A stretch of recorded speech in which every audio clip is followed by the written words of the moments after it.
There is an ancient saying among men, ye have heard it oft, I ween, that no mortal may truly judge his life happy or wretched until he be dead. But I, or ever I descend to Hades, know mine own lot already, and know it full of sorrow. For in Pleuron, the house of my father Oeneus, of all maids in Aetolia I endured the fearfullest wooing.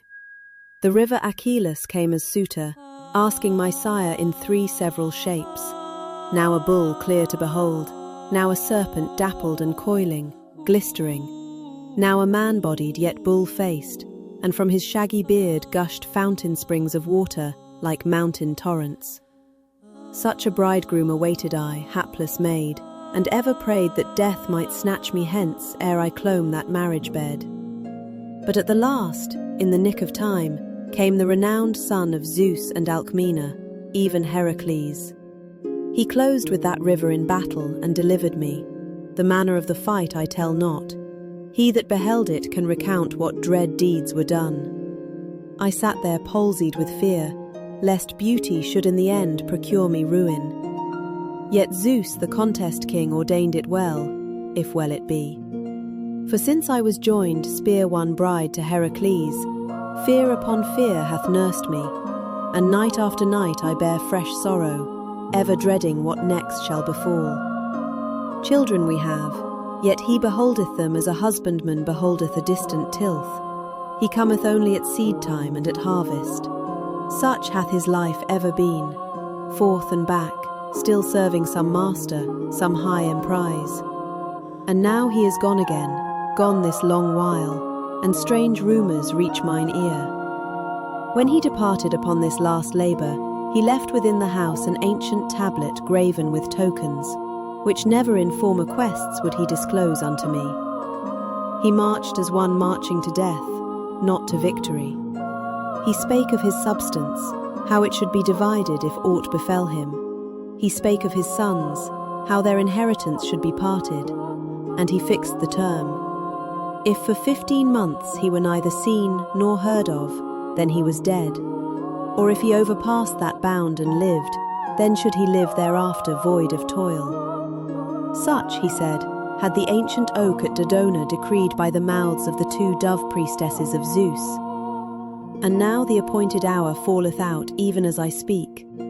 Wherefore I start from broken sleep in terror, dear friends, fearing I shall be found widowed of the best man that ever trod the earth. Lady, dear child of Oeneus, many a time have I bewept thy lot, but never with heavier heart than now. What new thing hast thou heard, good nurse? That thy son Hylas is bound forth to seek his father, and even now standeth ready to depart, if so he may. Alas, then the tale is true. Men say Heracles is dead. Not dead, my child, yet in grievous plight, as rumour goeth.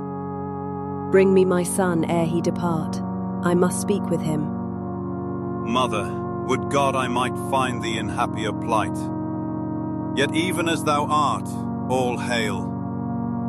My son, what tidings of thy father? Speak, hide naught. He liveth yet, mother. That thou must first know. Some say he hath already loosed from his latest labour. Others, that he draweth nigh to Euboea with a host, warring upon the city of Eurytus. I know no more, but I may not sit at home while doubt gnaweth our hearts. Therefore I go myself to seek him, that I may learn the certain truth and bring thee word again. Go then, my child. Be the news good or ill, to hear it from thy mouth is gain. Friends, come near. A black cloud lowereth over this house, and none knoweth where the thunderbolt shall fall. Thou that ever shinest with clearest beams, thou radiant sun, declare unto me. I beseech thee, declare where sojourneth Alcmena's son.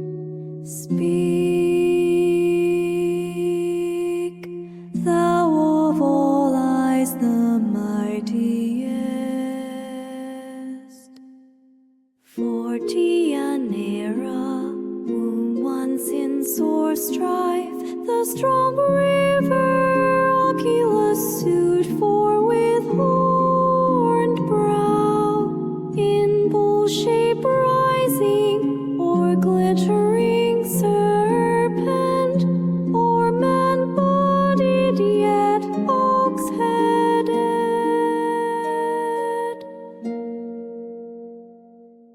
Deianira of the yearning heart, now with tear-fretted eyelids languisheth, poor bride, ever awaiting Heracles.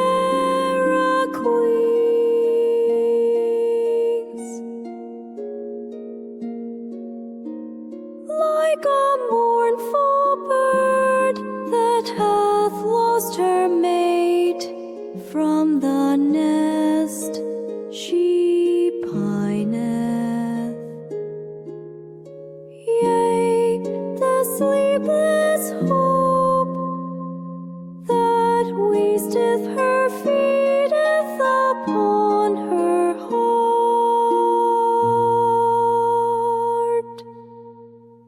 and on her sorrowful couch fear instead of sweet sleep setteth her, ever gazing down the long path for his returning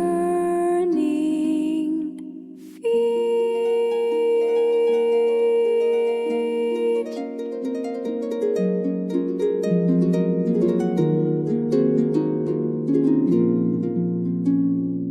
For as one seeth the swift south wind, or the north wind upraise a mighty swell along the wide sea, wave upon wave, so the troublous life of the son of Cadmus' blood, the Cretan born, yet Theban hero, tosseth him ever in surge of toil. Yet ever some god's hand wardeth death from him. Wherefore I chide thee, yet reverence thee. Cease not, O Queen, to hope. The son of Cronus, the all-ruler, hath never yet appointed, O lot holy, without respite unto mortals born of woman.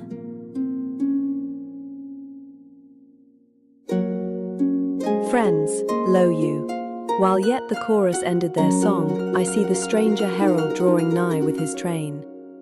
If he bear tidings, he shall speak them.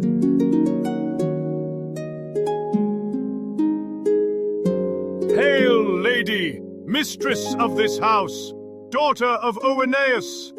All hail, and may joy come at last! First, good friend, answer me this. Shall I hear that Heracles liveth? I left him living, hale and strong, unscathed by sickness when I parted from him. Where left thou him? On the mainland or upon some isle? Tell me. There is a cape of Euboea, where he setteth up altars and consecrated groves unto Canaean Zeus. In payment of a vow, or at the bidding of an oracle? For a vow, when he went to lay waste with the spear the country of these women thou beholdest. And these, who are they by the gods, and whose? Pitiable they seem, unless their looks deceive me. These are captives whom he chose out for himself and for the gods, when he sacked the city of Eurytus. Was it against that city he waged the war whose length no man could number? For never came he home, nor word of him until this day. Not wholly so, lady. Most of the time he spent in Lydia, no free man, so he saith, but sold as a slave, under the yoke of a woman, Omphale, the barbarian. Yet grudge not the word. Zeus's son himself bade me speak it. There he served a full year and more, and all that time he nursed his wrath against Eurytus, who had done him outrage. For Eurytus once received him as guest friend, then with bitter tongue upbraided him, saying, "Thou hast arrows sure of their mark, yet my sons vanquish thee at the bow." He called him slave of better men, and in his cups drave him from the hall. Heracles, stung to the quick, lay in wait thereafter. And when Iphitus, Eurytus' son, sought his father's lost horses, flung him from the towering wall of Tiryns. For that deed, Zeus sold him into bondage. But when the year was fulfilled, he gathered an host, sacked Oechalia, slew Eurytus and all his house, and these women are the spoil of that city. O day of all days most unlooked for! See, among these captives there is one whose face is full of sorrow, as though she wept for all the rest. Who is she, Lycus? Who is her mother? Who her father? Speak, for never saw I one so stricken among them all. How should I know, lady? Why question me? Belike she is of no mean birth in that city. Is she not of the royal house? Had Eurytus no daughter? I know not, in good truth. I asked not many questions. But hast thou not heard her name from any of her fellows? Nay, by Zeus, I held no parley with them. Poor maid, speak thou thyself. It is grievous to me not to know who thou art. It will be strange to her former wont if she open her lips. For she hath not uttered one word, neither little nor much, but ever since she left her native land, hath wept and wept, poor soul, under the heavy load of misfortune. That is natural to her state. Let her be pardoned. Then let her be. Let her go within as she desireth. I will add no fresh pain to what she suffereth already at thy hands. Come, let us all go in. Do thou haste whither thou must haste, that I may learn all from thee within.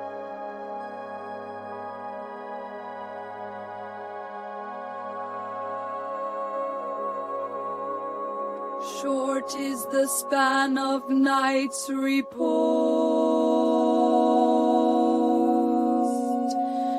where another day lift high the torch, and bid mortals toil again.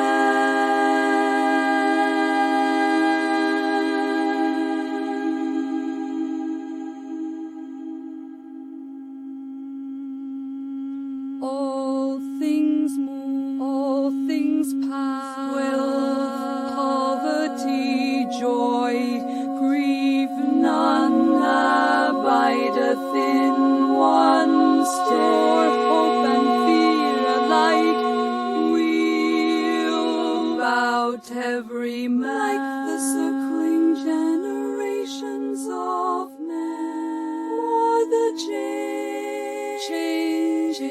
face of the sea, none the shifting winds. There so the life of man is woe.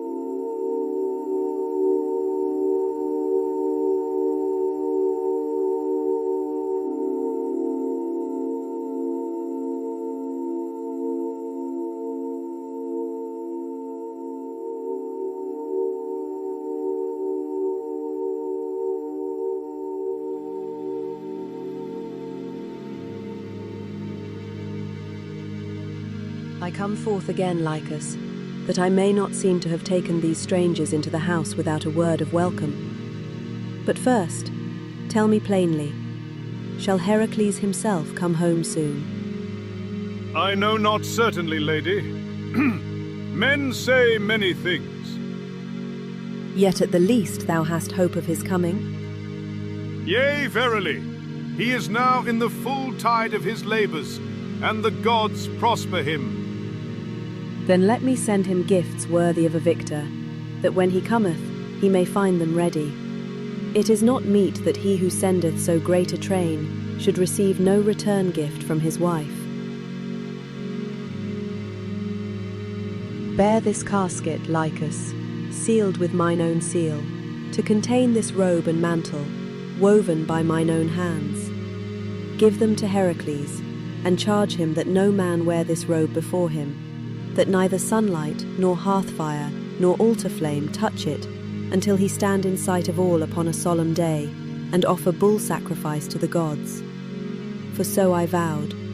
If ever I saw him returning home, or heard sure tidings, I would array him gloriously in this robe, and present him new-clad before the gods. I will take it, lady, and deliver all as thou commandest. Thou knowest now how matters stand within, that I have received the maidens kindly as thou seest, and as is meet. Yea, lady, I rejoice to see it. What more then shall I say? Am I to tell thee how I long for him? Thou knowest it already by my deeds. If I live, lady, thy gifts shall reach him. Thou knowest the way then? Thou hast been there before? I know all the land of Euboea. Speak, what shall I say? To those who stand nearest him, give my greeting, and tell them of my longing. I will do so, and fail in nothing. Go then. Farewell until we meet again.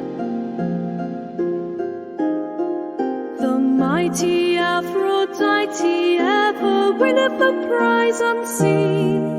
She mocketh even the gods she beguiled, and Zeus the son of Cronus, and Hera upon her throne, and the shaker of earth himself.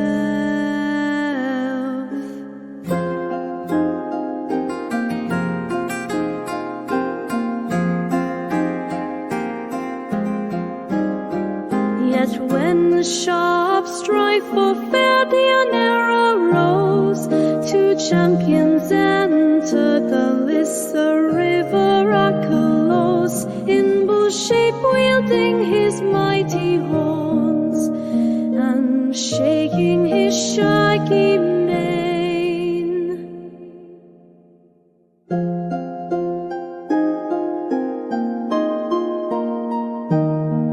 And the son of Alcmena, Theban, born with bent bow, spear, and club, these twain flushed in furious desire of marriage, alone in the midst which agrees, the love queen smiling, the empire of the fray.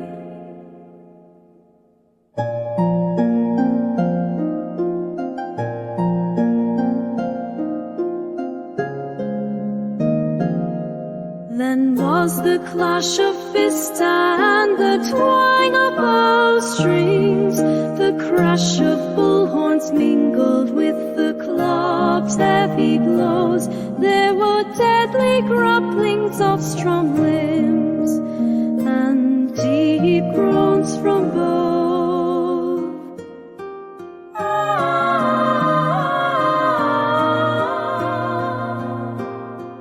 The fair-eyed maid sat tender upon a distant hillock, there waiting him who should be her lord. Piteously fared the bride that was contended for, the tale now telleth. But at the last she's parted from her mother, like a lost calf that mourneth. Dear friends, while yonder stranger taketh leave of the captive maids within, I have slipped out unseen to tell you what these hands have wrought, and to crave your pity for my sorrow.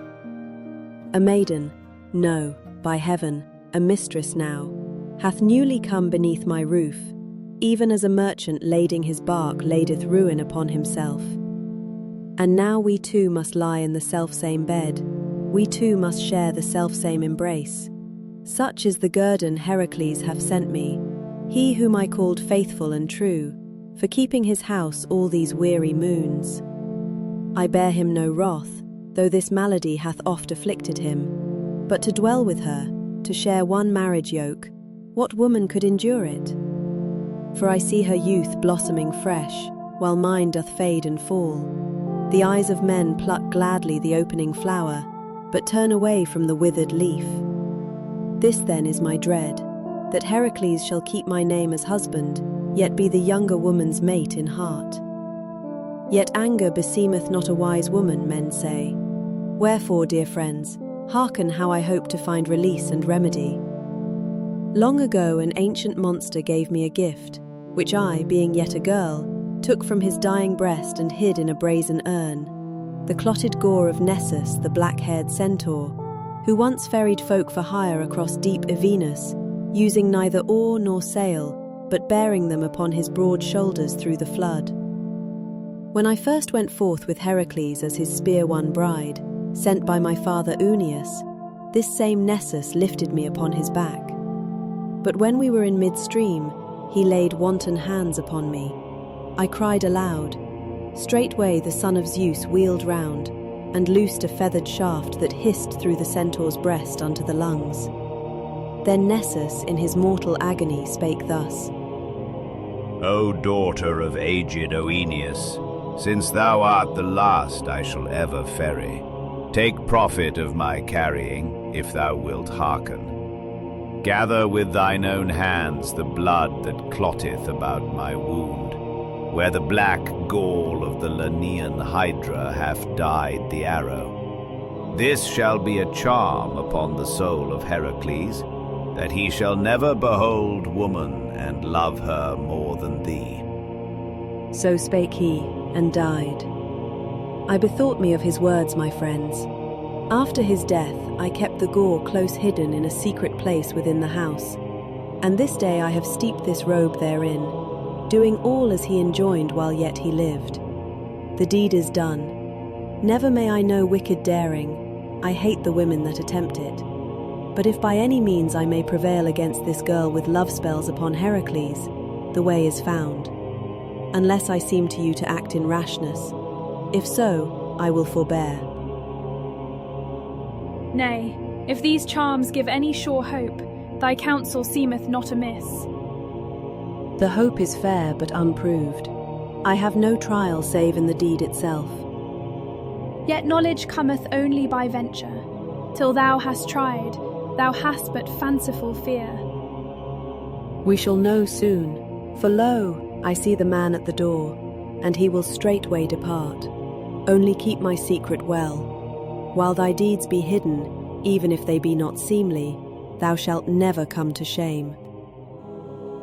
Now let the joyous cry resound through the house and courts. Men to Apollo, the bright-bowed warder, women to Artemis, the dear huntress of Ortygia, double torch, and to the nymphs her neighbors. I am lifted up, I will not refuse the flute. O thou tyrant of my spirit, lo, the ivy whirleth me in Bacchic frenzy. Pai, oi, oi, payan, payan.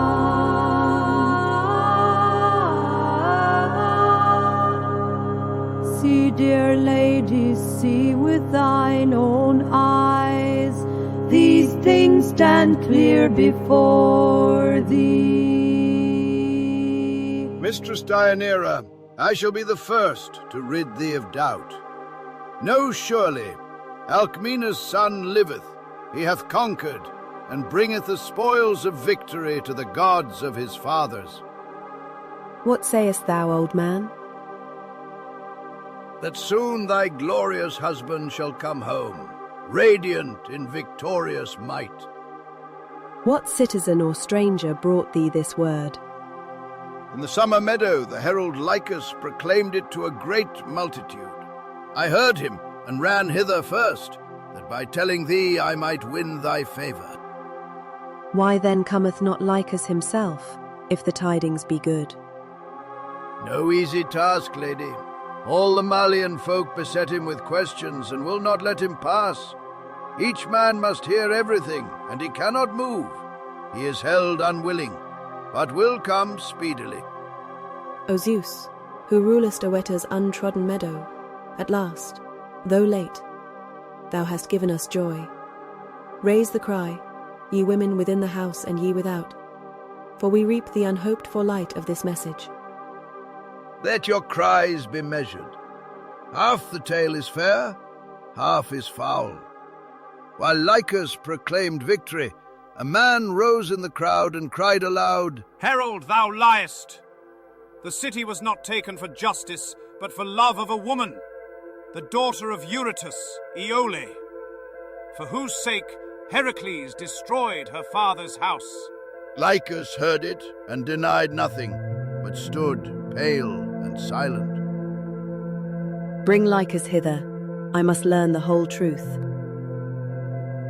Here he is. Question him thyself. Lycus, who is the foreign woman thou broughtest hither among the captives? What woman? Wherefore askest thou? Dost thou deny thou toldest the throng that this maiden is Iole, daughter of Eurotas, and that for her sake the city fell? Lady, if truth must be spoken before all, she is Iole. Heracles desireth her above all women.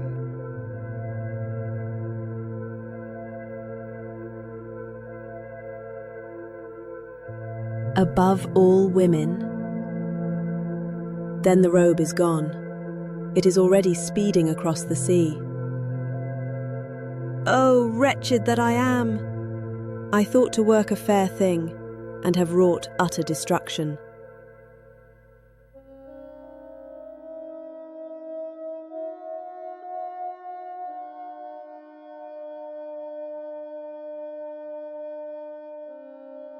Friends, while ye spake with the stranger, a thing hath befallen me in the house, too strange for words, and past the wit of man. That tuft of white wool, wherewith I anointed the festal robe, hath vanished, not consumed by anything within, but self-devoured, crumbling to dust upon the stone. But I will tell you all, that you may know exactly how it chanced. I neglected no whit of the precepts the savage centaur gave me when the bitter barb was tormenting his flank. They were graven on my memory like letters on bronze that no water can wash away. This was his bidding, and this I did, to keep the unguent ever in secret places, remote from fire and from the warm beams of the sun, until I should spread it fresh where I willed. So had I done. And when the moment came, privily in the house, I performed the anointing with a tuft of wool from our home flock, then folded the gift and laid it, unvisited by sunlight, in the hollow casket, as you saw. But returning just now, I beheld a thing inexplicable. I had chanced to fling the tuft with which I smeared the poison into the full blaze of the sun. As it grew warm, it wasted all away, crumbled to powder on the ground, like sawdust when men hew timber. So it lieth where it fell, and from the earth where it was strewn, clotted foam seetheth up, as when the rich juice of Bacchus's blue fruit is poured upon the ground. Therefore, hapless that I am, I know not whither to turn. I see that I have wrought a fearful deed. Now the wool hath withered at the sun's touch, and foam boileth from the ground like venom. The centaur was beguiling me that he might destroy his slayer, and I, poor fool, have been the instrument of his revenge. Yea, I alone, unless my foreboding fail, I alone, wretched one, shall destroy the best man in the world. For the arrow that wounded Nessus harmed even the god Chiron. How shall not this same black venom kill Heracles also? Yet one firm resolve have I taken. If he fall, in the same hour shall I die with him. No woman that prizeth an honest name can bear to live renowned for evil. Mischief must be feared, yet we must not doom hope before the event. There is no hope for them that have devised ill.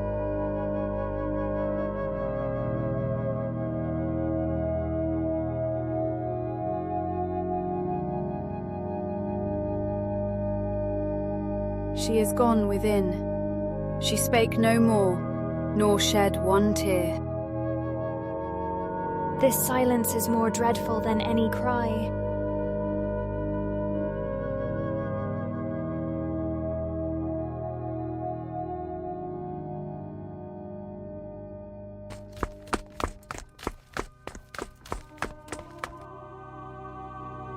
O mother, would that one of three things had befallen me, that I had never seen thee alive again, or that, seeing thee, I had never called thee mother, or that some better spirit had possessed thee. My child, what word is this? A word that shall not fail. I myself beheld my father's piteous death with these eyes, not by another's report. Where didst thou find him? Where stand beside him? If thou must hear all, then all must be told. When he had sacked the famous city of Eurytus, he went with trophies and first fruits of victory. At Caneum, the sea-washed cape of Euboea, he marked out altars and a sacred grove to Zeus, his father. There I first beheld him, glad with longed-for sight. While he was busy with a great sacrifice, his own herald, Lycus, came from home bearing thy gift, the deadly robe. He put it on as thou hadst charged, then offered 12 choice bulls, first of the spoil, and brought 100 varied victims to the altar. At first, poor wretch, he prayed with serene soul, rejoicing in his fair array. But when the blood-fed flame from the offerings and from the resinous pine began to blaze, sweat broke out upon his skin, and the tunic clung to his sides at every joint, close glued as by a craftsman's hand. Convulsive pangs came gnawing at his bones. Then the venom, like some deadly viper's bite, began to devour him. Then he shouted for hapless Lycus, in no wise guilty of thy crime, by what device he had brought that robe. Lycus, all unknowing, said it was thy gift alone. At that, as the spasm gripped his lungs, he seized him by the foot and hurled him against a surf-beaten rock. The white brain oozed from his hair, skull shattered asunder, blood and brains together. All the people cried out in horror at one man frenzied and one slain. None dared approach him. The pain dragged him to earth or flung him aloft till the cliffs rang with his roaring and the twin seas of Locris and Euboea echoed. At last, when he was weary of hurling himself upon the ground and of many vain cries, cursing the wretched marriage with thee and his alliance with Aeneas that had wrought him this ruin, he lifted his wild eyes from the shrouding stock and saw me weeping in the great throng. He fixed his gaze on me and called, "Come hither, my son, flee not from my affliction. No, not though thou must die with thy father. Carry me hence, and above all, set me where no man shall see me more.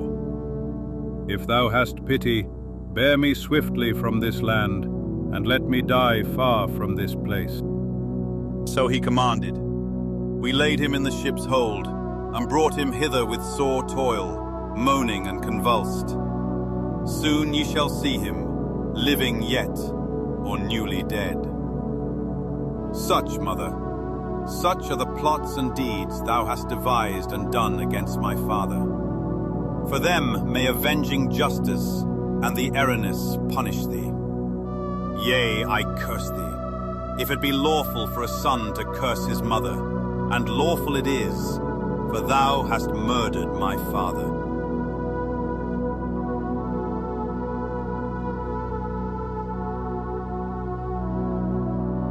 See, she fleeth without a word. Silence is confession. Let her perish, and let this house be cleansed of her.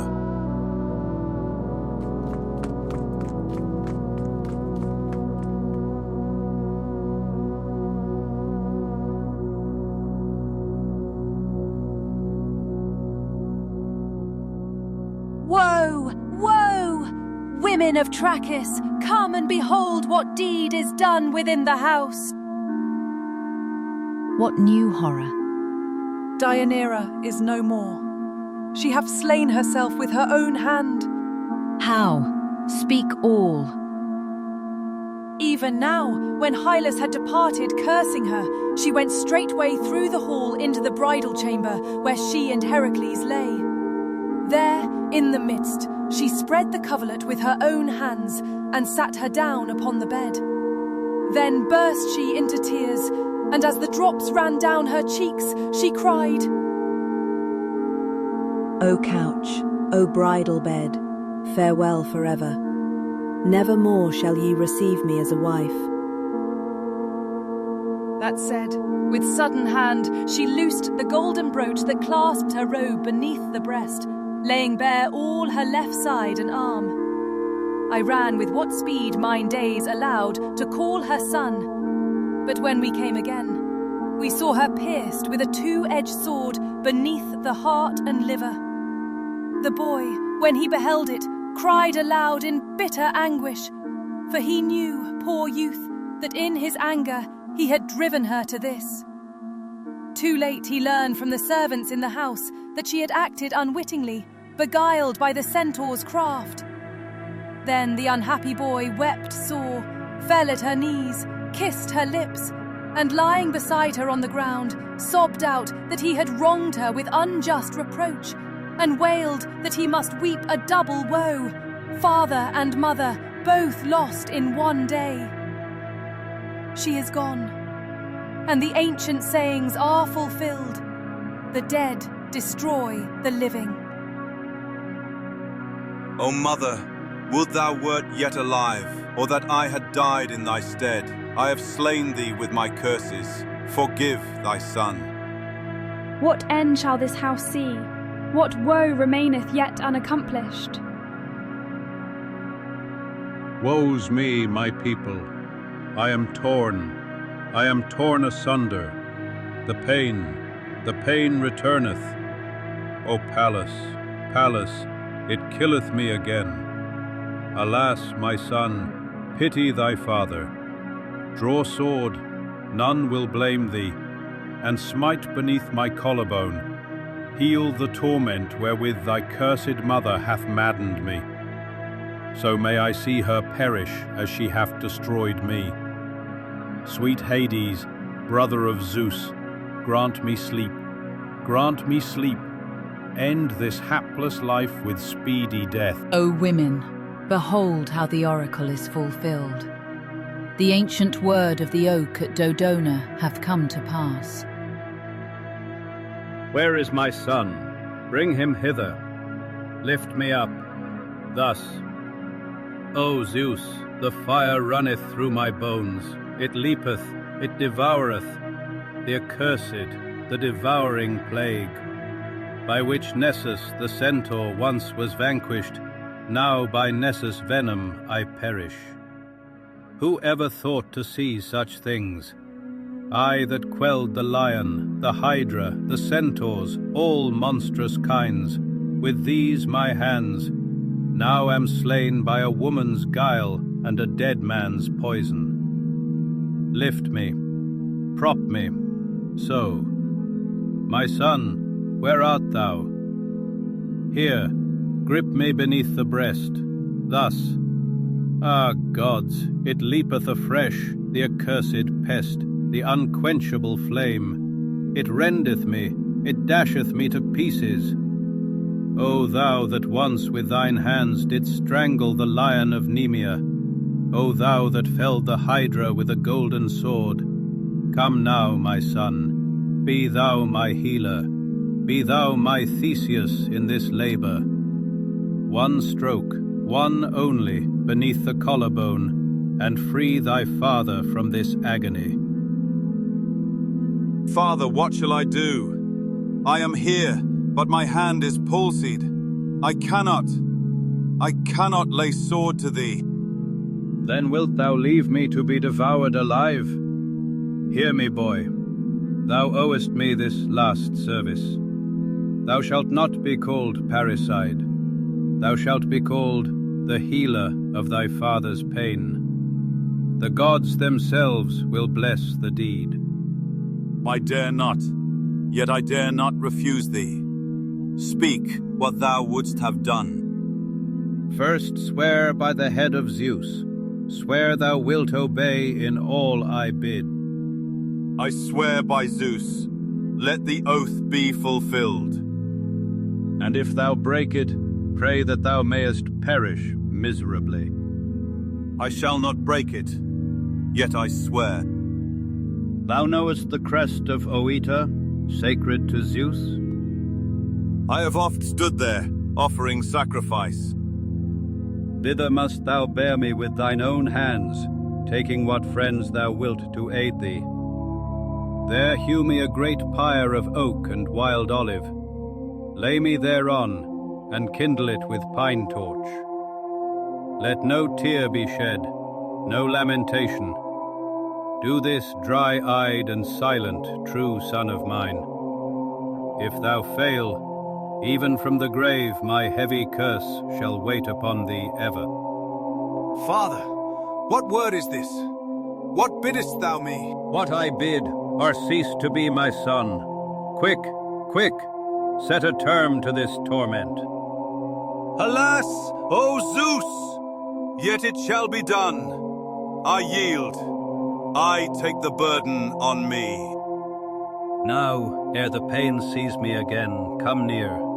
One last charge. Of all the women I have known, this one alone hath broken me. Yet hate her not, my son. She loved me too well, that was her ruin.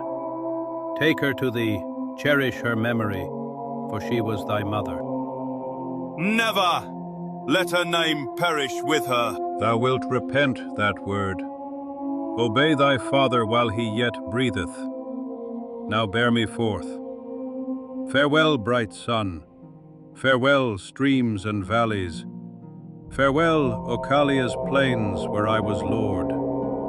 Farewell, my bow, my well-loved companion. Never again shall ye serve these hands. O wide heaven, receive me. O Zeus, my father, if ever thou lovedst thy son, grant me now a swift and painless end. Behold, friends, how suddenly the storm hath burst. The ancient oracles are fulfilled, the words spoken long ago at Dodona by the two priestesses of Zeus.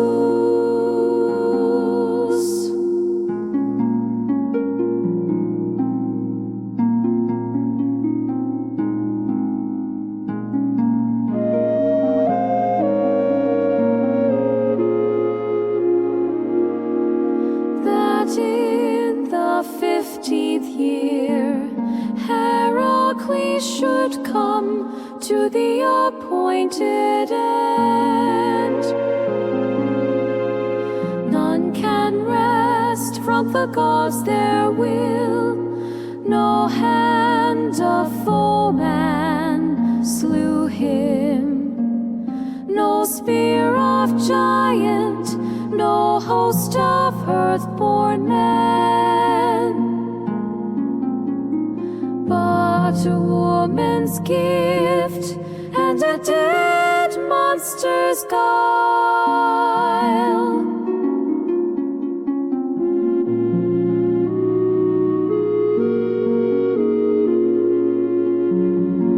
Woe for the house of Onias, woe for the mighty son of Alcmena. The strongest of men is falling, the strongest of women had slain herself. Nothing is left but silence, and the pyre Noeta. Look upon me, O land of Trachis. Look upon me, O ye gods. Thus fareth the son of Zeus, thus endeth the labors of Heracles. The play is played, the gods have spoken. Nothing remaineth but to go our ways in silence and in sorrow.